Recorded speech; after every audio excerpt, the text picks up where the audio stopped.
Welcome back to the video, everyone. For those that are new, my name is Alexander. I'm a 21-year-old day trader, and this can be a very quick video because it's almost 9 o'clock and 9:30 New York Open, of course. So let's get right into this video. I'm going to be showing you exactly what an SMT is and pretty much what you see on the chart right here. I'm going to be getting into it, breaking it down, why you should know an SMT, why it's important to know in the market, and just in general, it's general knowledge to know, and you have to know it, especially if you're trading ICT if you want to be a successful day trader. So let's get right into it. So say this is what you see on the market. On NAS, we have a lower high, and then on ES, we have a lower low. So for example, say we see this on the chart between NAS and ES. You see how this low is much lower than this one and this high is lower than this one? Well, this shows you that there is an SMT. So what you would want to do is you want to mark these out, and you see how they play out. The second that this SMT gets put in place both on NAS and ES, we can see a strong move downward. Same here, strong move downward. And same thing if they're inverted. NAS and ES, again, we see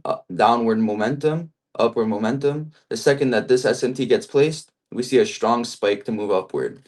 Now, if you don't understand, don't worry, I'm going to show you an example in the charts so you get a better idea of exactly what I'm trying to say. So this is exactly what I mean. You see over here, the SMT, and then right here, we have another SMT. So when the second that this got put in place, you see we're coming down over here and we're coming up over here. So these two lows aren't actually matching. One's lower than the other and one's higher than the other, which means the second that this got placed, look at the move, moved upwards, very strong out of this downtrend. And again, another one right here, we have this moving upwards, this moving downwards. That's an SMT. They're not following each other. And look what happened. Big drop down. Now again, one there's actually a lot of them in this area. I'm quite surprised.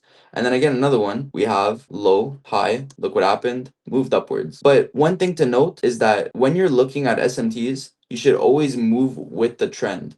So if there's no conviction for this SMT to actually move upwards, then there's no reason for it to go. It might do a little jump, as you can see right here, but it's going to continue downward. Unless you have like a sweep of a low, like a buy side or a change of state or inversion gap, then you're going to have more conviction for it to reverse. But if not, if you just have like something just like an SMT like this, little jump upwards, if overall it is a downtrend, it's going to continue down. So try to trade SMTs always with the trend. So yeah, quick and easy video, straight to the point. I really do hope you guys enjoyed it, and if you did, leave a like, subscribe, let me know in the comments of what you want to see next.